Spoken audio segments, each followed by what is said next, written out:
What's up everybody, this is Gamer Si with a pickups video I like to call Gamer Gets. Alright, so first up on the pickups, I visited a Facebook fan site called Sinclair for Sale. As it sounds like, this is a trading site for the ZX Spectrum. Unlike a lot of trading sites on Facebook, this one seems to be really for collectors, collectors selling to other collectors.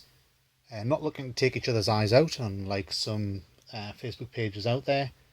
It seems to be trying to cut each other some deals and help each other out. So first of all, the games I got from there, the first two. I got Donkey Kong and Mario Brothers. Two games you wouldn't normally associate with the Spectrum. These were conversions by Ocean, as you can see. They are official Nintendo products, however. Uncommon, I wouldn't go so far as to say rare, but it's not something you come across very often. I got these on Sinclair for Sale for, I think I paid £3 each, which isn't bad at all, for something that you don't come across every day. Next up, off Sinclair for Sale, I did get some big box Sinclair games. I got Paperboy, no introduction needed. Spectrum version not being too bad, I used to play it quite a lot as a kid. Skate or Die. Skate or Die is a game I haven't played since I was 10 years old. I remember we thought it was really cool at the time because at the time anything skateboard was really cool. I don't remember it being a particularly great game though. Target Renegade. The sequel to Renegade, which is, I'm sure you all know, the remake of Kunio-kun. Actually outdoes the original. There wasn't an arcade version of Target Renegade, it was Ocean, again, under the Imagine name, who came up with their own sequel called Target Renegade. I believe it was also ported to the NES, I've never tried that version. I tended to play it most on the Amstrad, but I remember playing the Spectrum version as well with my friends as a kid. Great game. Speaking of great games and martial arts, Bad Dudes vs Dragon Ninja, or Dragon Ninja as we tended just to call it, well, kids. All you American guys seem to refer it more as Bad Dudes, for whatever reason. It was always known more as Dragon Ninja over here. Good game, great in the arcades. The Spectrum version isn't quite what you'd the same. As you can imagine, the Spectrum can't quite manage that. Focus, there we go. But it moves fairly decently, and it's quite an iconic one, isn't it? Speaking of iconic, Super Hang-On.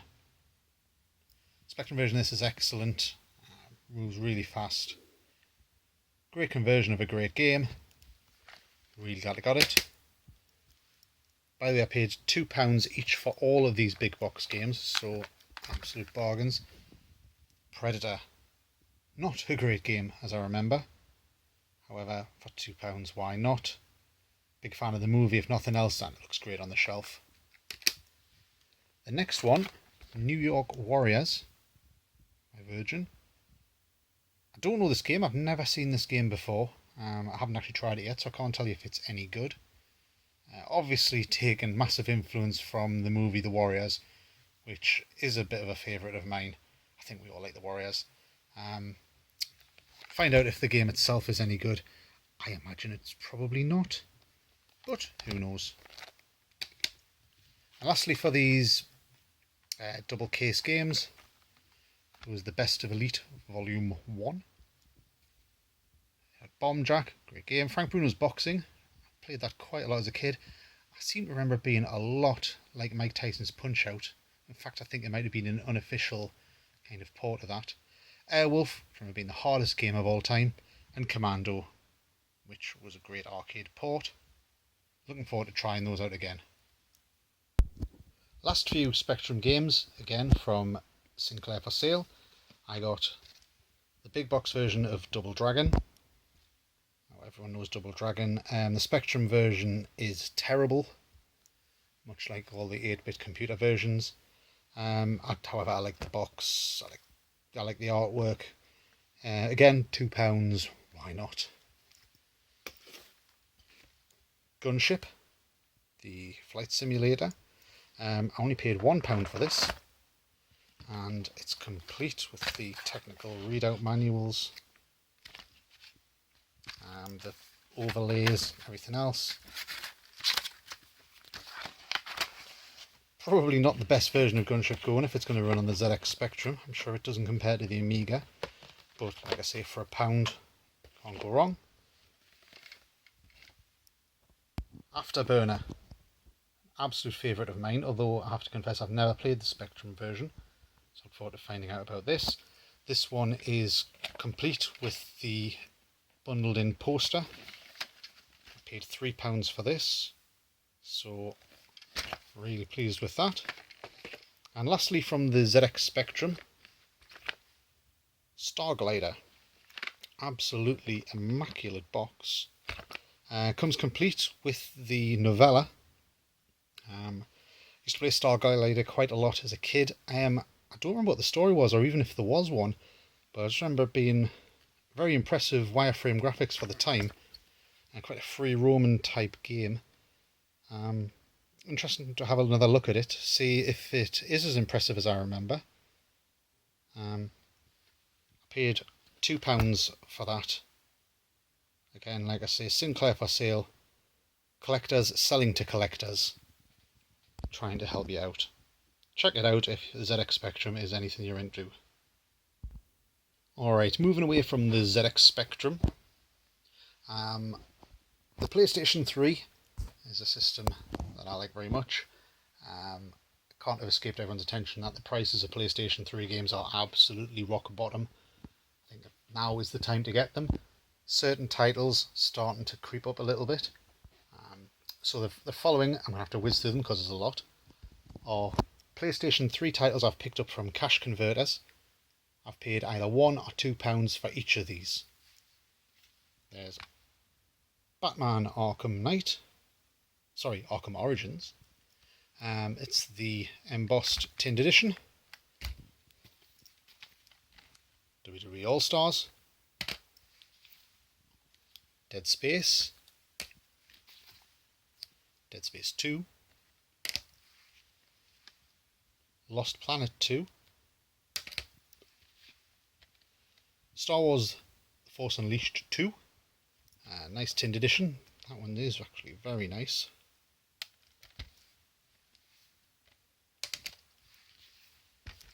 Dead to Rights Retribution.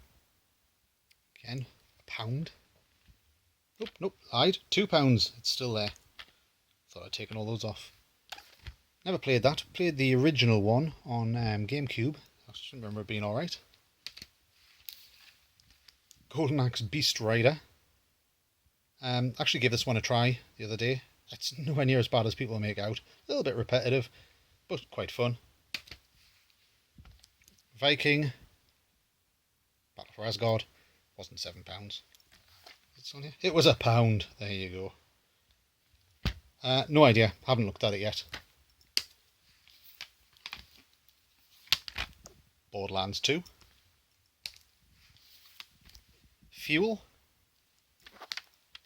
£1. Not £7.99. Had a go of it, not bad. But when you've got a system that's got such good off-road racers as the PS3, it's not up there. Heat Lead, The Return of Matt Hazard. Played this originally on Xbox 360. I don't think I ever finished it. I remember people hating this game. I didn't hate it, but I seem to remember getting to a bit. I just couldn't get any further on. So I'll give it another go. For £1, why not? Dark Void. A little bit of a hidden gem, in my opinion.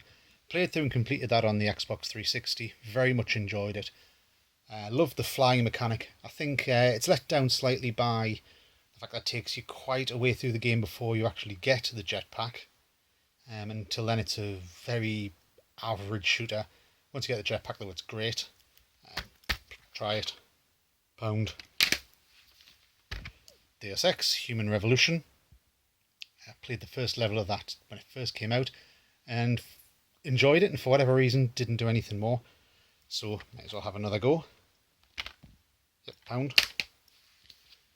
Call of Juarez The Cartel. Apparently it's rubbish, but I'll go. Clive Barker's Jericho.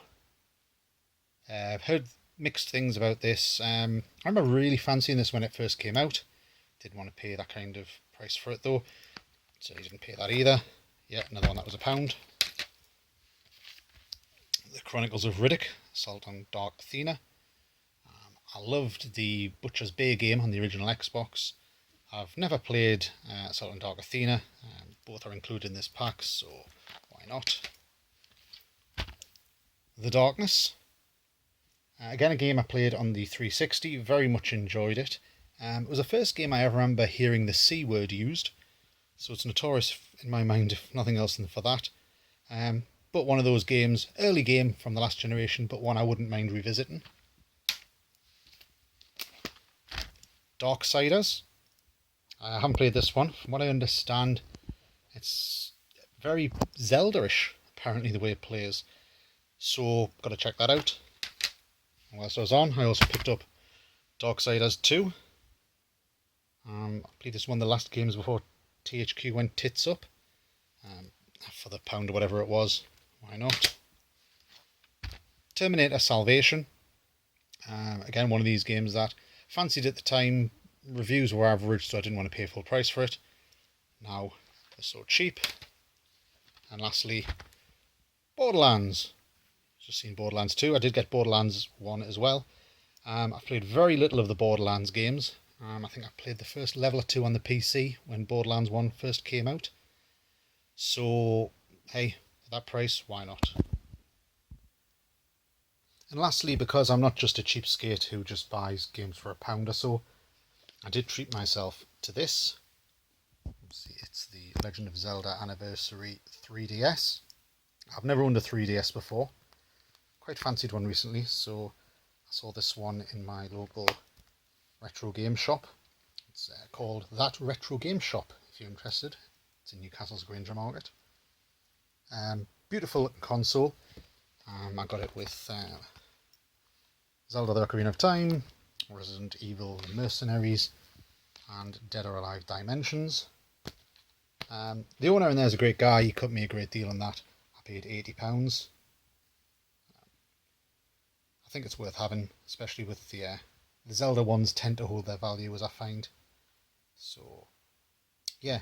It's so nice. I'm probably not going to want to carry that around in my pocket though. I don't want to scratch the hell out of it. But it's nice to try it anyway.